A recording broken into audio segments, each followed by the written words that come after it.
you will be able to help me by just moving along to show everyone to David with the camera. So, so David, welcome in New Zealand.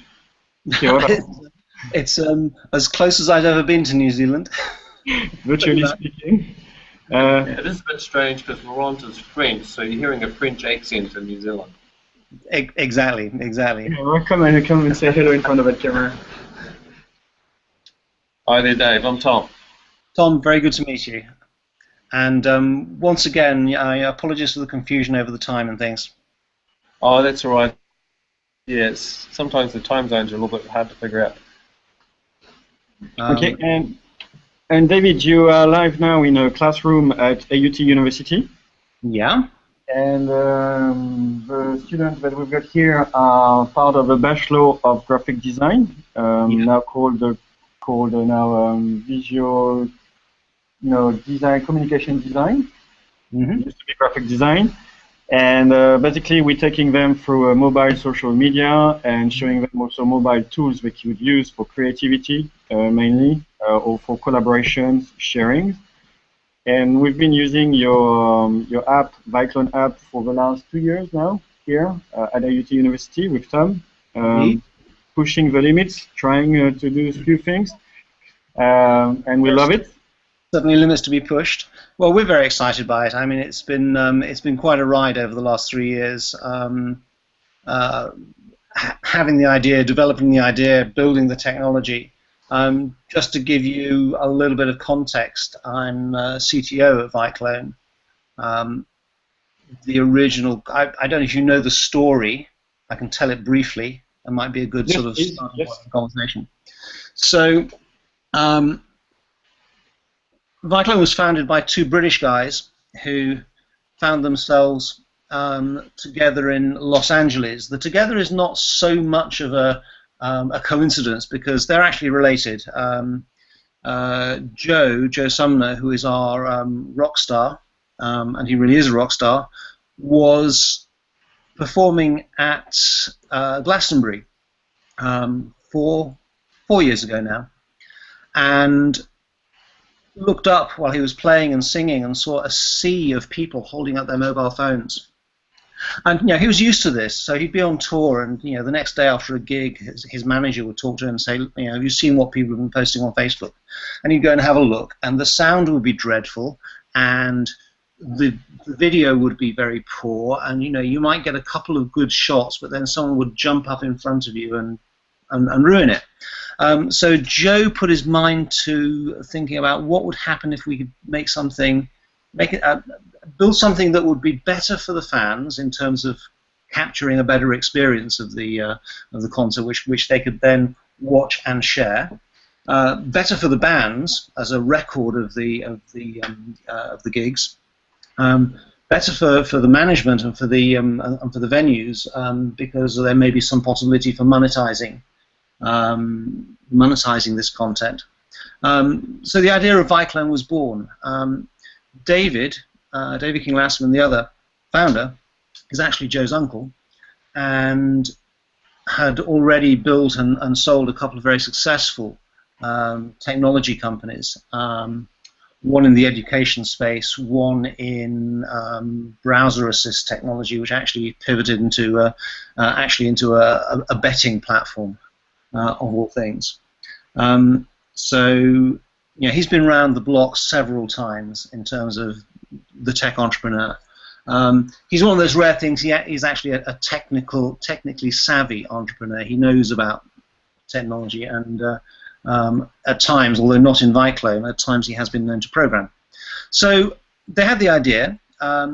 They approached me very early on to build a proof of concept. We'd acquired the services of an audio engineer who is currently teaching at UCLA, who built the core audio algorithms, which were our initial attempt at doing the video synchronization. And David and Joe wanted to know if it was possible to build it into a server-based technology that would actually let us upload videos and synchronize them. And most importantly, actually answer the question, could it be done economically? I was actually working in Helsinki at the time. It was the depths of winter, and there were long dark nights in which I finished my consulting in the day and went back to the hotel and spent sort of 4 or 5 hours programming, and came back from Helsinki with exactly what they wanted, a proof of concept, which we built out a few months later, essentially into the first version of the product. We found an app developer. A bunch of us got together and built the server and the application, and that was what we then took on the road.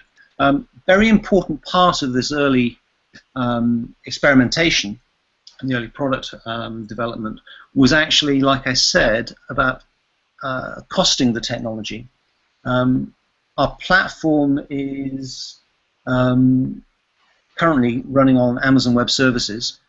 We make significant use of, obviously, of EC2, the compute services, storage services. We use the queuing technology, SQS, and various other bits and pieces of the Amazon stack. One of the first things I did, and actually this was even before we were on Amazon, this was running locally, was actually work out exactly what sort of processing we were doing to process a minute of video. So if 4 people upload a minute's worth of video, what exactly is the processor doing from start to finish? How long does it take? How much processing power is it using? And then I mapped that onto the compute infrastructure at Amazon. And we came up with a result that convinced us that we could actually do this, make this product economically. Something under ½ cent for a minute of video, and combined from 4 sources. Now, since we built that model 2 years odd ago, we now do a lot more complex video processing. However, every time we have new ideas about what we want to do with video, Amazon conveniently halve their prices. So although we're doing more now, the costing model is pretty much the same. Okay, so we built the first version of the product. We were still at this point thinking very much in terms of verticals. The genesis of the product came from music, and we have contacts in the music industry, so this was an obvious place to position the product. Our early experiences demonstrating what we had to investors on the West Coast, and our early experiences of actually taking the app out and using it, testing it in sort of pubs and public spaces, suggested to us that we had something that was actually much broader in reach. And pretty early on, in conjunction with our investors, we took the decision to, rather than focus on a vertical, to actually make it a social product. And I think that decision paid off, in that we launched, we got a great deal of press, we got a great deal of very positive press, and actually a great deal of really good content on the back of that. So whilst the vertical thing is actually important, I'll come back to that in a while. The social thing wasn't exactly a pivot, but it was something that took us away from some of our original ideas. So one of the big constraints about the social product is actually getting feedback back to the user and getting finished movies back to the people making movies, getting those movies back to them very quickly. So we did lots of experiments in terms of video resolution, video quality. We did a lot of work on variable bitrate encoding, so we could actually deliver appropriate quality video to a device, and depending on network conditions. This is one of the things that increased the processing costs, and this is one of the things for which we're kind of grateful that Amazon just keep chipping away at their own prices. So the social thing actually imposed a different set of constraints from the stuff we wanted to do with musicians and bands. Now, at the time we were moving towards the social world, We were also working with musicians, and one of the characteristics, I think, of our early days was actually, in terms of marketing, the big sort of uptake, the big events were working with people like Ed Sheeran, with Madonna, with Matchbox 20, Jason Mraz, a whole bunch of musicians heard about what we were doing, contacted us. We worked with them to produce, to send calls out to their fans to then produce videos for their big events. Now, again, in terms of what one wants out of that, one probably wants something a little bit better than just an ordinary social video. So this drove us to implement a whole bunch of stuff around setting up geo-aware and time-aware events, and in the context of those events, we can actually change the resolution at which the camera records, change the bit rate at which the camera records. So even though the videos then take longer to upload and consequently they're consequently higher quality and actually better for the band and better for the venue, we came to the conclusion that actually, if you're watching a gig and recording stuff, you probably don't particularly care about getting the video of the song back in a minute, because you're listening to the next song. You're happy to go home, maybe upload at home, and then see the footage coming through for the next few days. So that was the kind of double play going on there with the social stuff, but actually using the music, using bands to essentially to market for us. Is that? I mean, that takes us kind of up to a year and a half ago. There's a bunch of stuff that's happened since then, which I can talk about. But at this point, I'll just ask: is this story what you expect to hear? Do you have any specific questions for me about the way the company was set up and the way the technology was set up?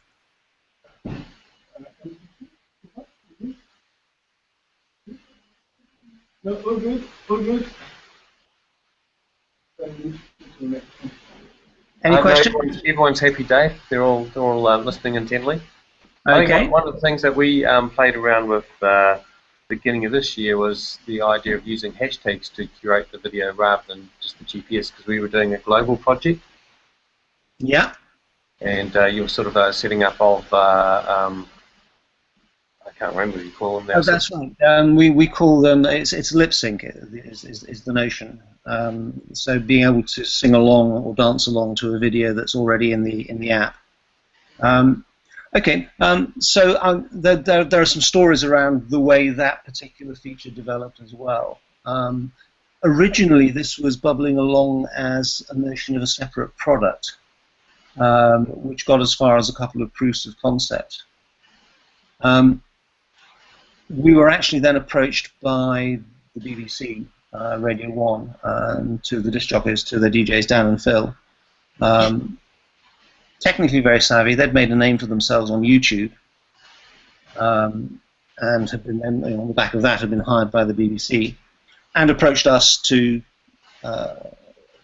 do something with the technology. And it came into a kind of sweet spot, because we knew we could do this synchronization against an existing audio or video. The challenge was actually then putting that functionality into the application. In the end, it wasn't a relatively short time, because they said, I think our original plan was to do it in April and then in June, and we ended up doing it, I think, in October. So we actually had a reasonably long lead time to actually get the technology into the app. That, of course, has continued to be something that's popular with musicians and bands. So we did some stuff with Keisha, for example, and we're in the middle of a long campaign with Fox TV. You may have seen and heard about the So You Think You Can Dance campaign, which is that's in this case we're not even singing. It is just dancing to and being mixed in with the dancers on the show. So that's one sort of thing we're doing with third parties. We've also done some stuff with movie companies. We did quite a bit of stuff with Sony Motion Pictures. around movie premieres.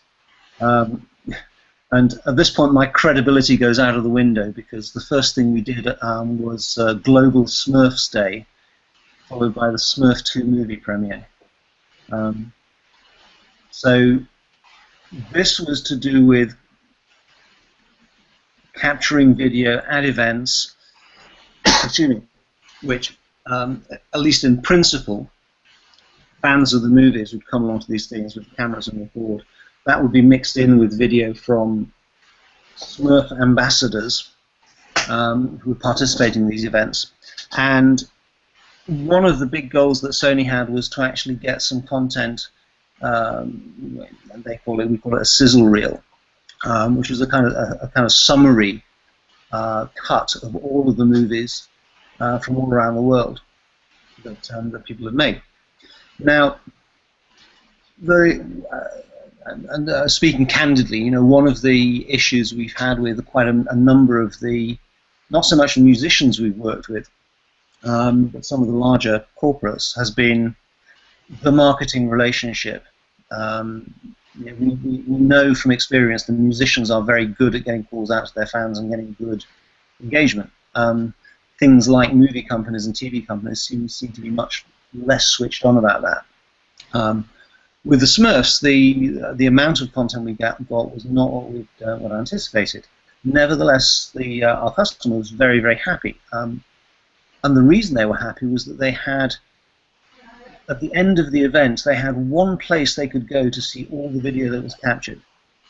This was something they'd never been able to do before. They'd done video campaigns, but video had to be shot by various people on various devices, recorded in various codecs and various standards, and these would be emailed or couriered on hard disks or uploaded over the next sort of 2 or 3 weeks.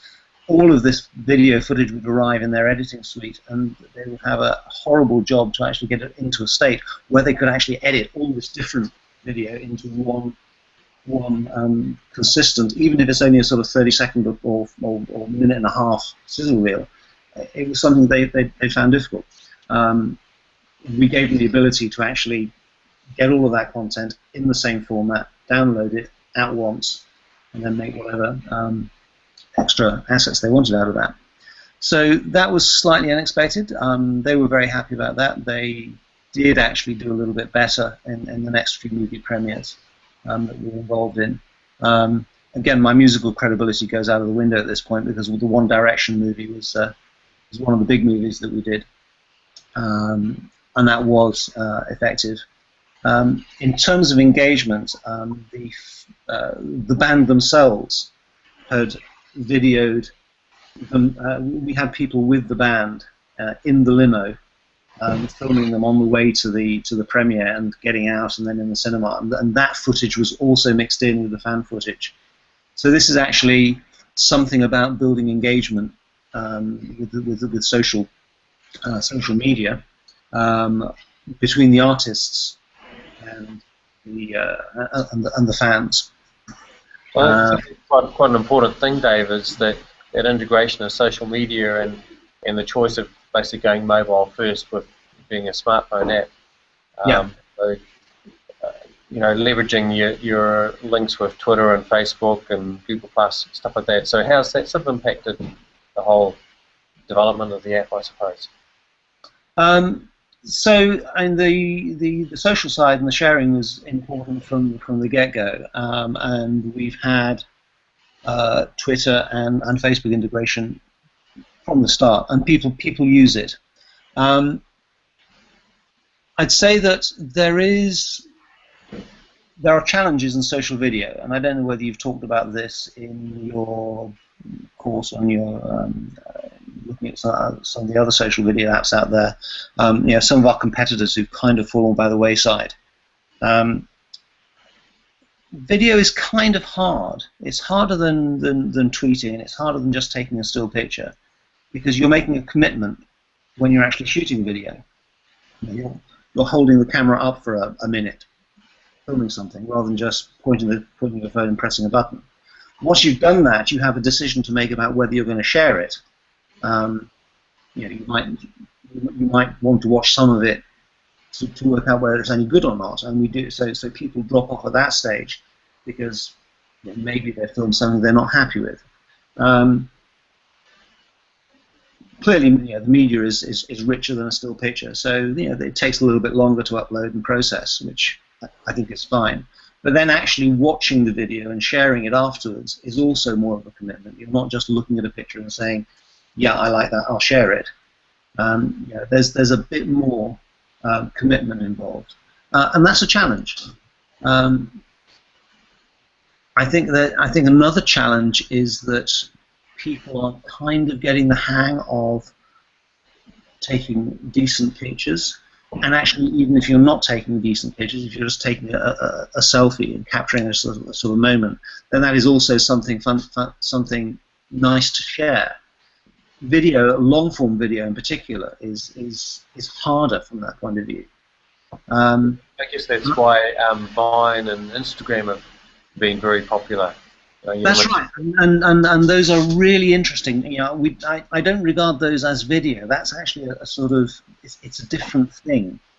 It's a really interesting thing, and one of the things we think, and one of the things we hope, is that things like Vine and Instagram video are going to be a kind of gateway drug to the real sort of collaborative and directorial experience of using something like Viclone.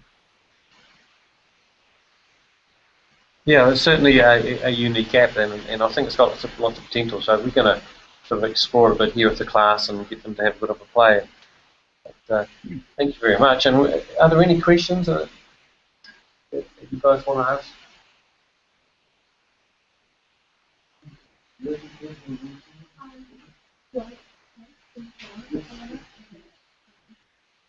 You might have to repeat the question for me, Laurent. Yeah, Sinatra's just going to try and turn a microphone on. Hello, can you hear me? Hello, Sinatra. How are you doing? I can see I'm you good, now. thank you. I was just wondering, do you reckon Viclone will become as popular as like an Instagram or just single photo kind of app would? Like, do you reckon it'll get as big as that will? That's a really interesting question. I think this thing about video being... But can you mute again?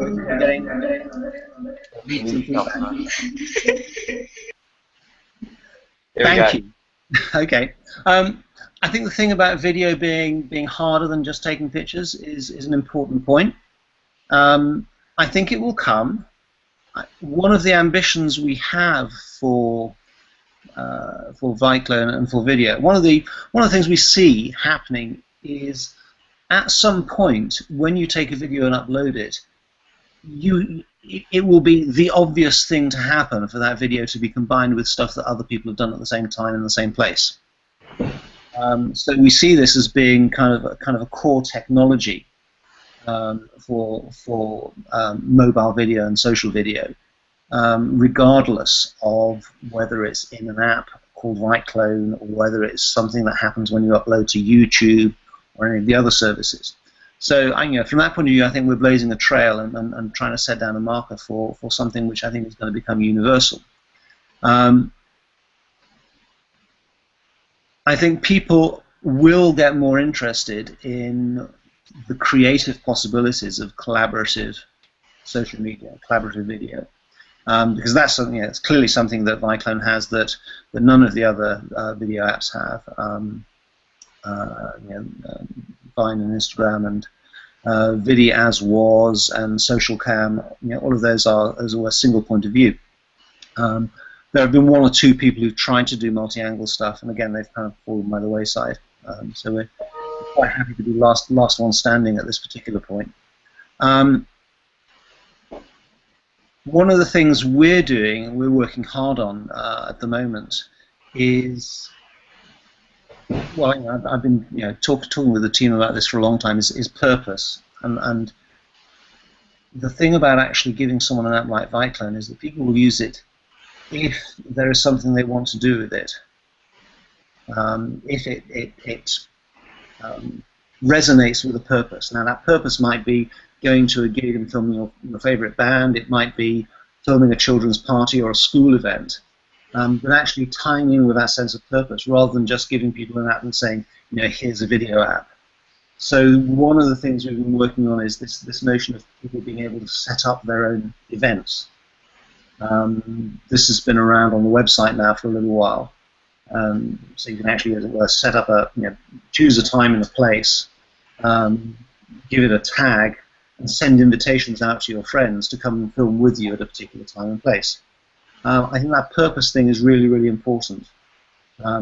We're also trying to tie in with people who run venues, maybe small music venues or bars or recording studios. Quite a few people using the Outland recording studios as a way of recording a session and then sharing that with fans. And again, there's a purpose thing going on there, which is actually about engaging people through collaborative video with something that they want to do and something that they are prepared to do. Does that make sense? Yeah. Yeah. It does, yeah. Yeah, I think that was one of the things we really appreciated was the way that you guys responded to our request with our project earlier this year, and be able to actually, have almost a relationship with you guys as developers. That was great. Oh, I think that's kind of really important at our stage and at our scale, and being able to work with people like you who are pushing the boundary with what we want to do with the app is really, really great. Everything we do with people like you, or with some of the bands we work with, if it leads on to more development, all of that stuff feeds back into the app and the platform in general. Okay. Yes. Thank you. I'm just checking. That's to the benefit. That's to our benefit and the benefit of everyone. Any other questions for David? No. Joshua? No? Thank you. I think you should see their face. They're so fascinated. They're watching you like that. Wow. They're wondering what's in the shelves behind me. I can see. This is I can see a guitar there. Yes. Yeah. There's several guitars there. I've got a room full of guitars at the moment. Cool. Good stuff. Very good to meet you all. Hey, thanks very much for being with us live. If there's any follow-up, if you have any more questions you want to ask, feel free to share my email and just drop me a mail. Okay, brilliant. And later on, when I finish that class, I will also flick you the hashtag and some of the pictures as well. Okay? Cool. Great stuff. Thanks very much, David. Thank you, Dave. Yeah. Bye. Bye. Bye. Bye.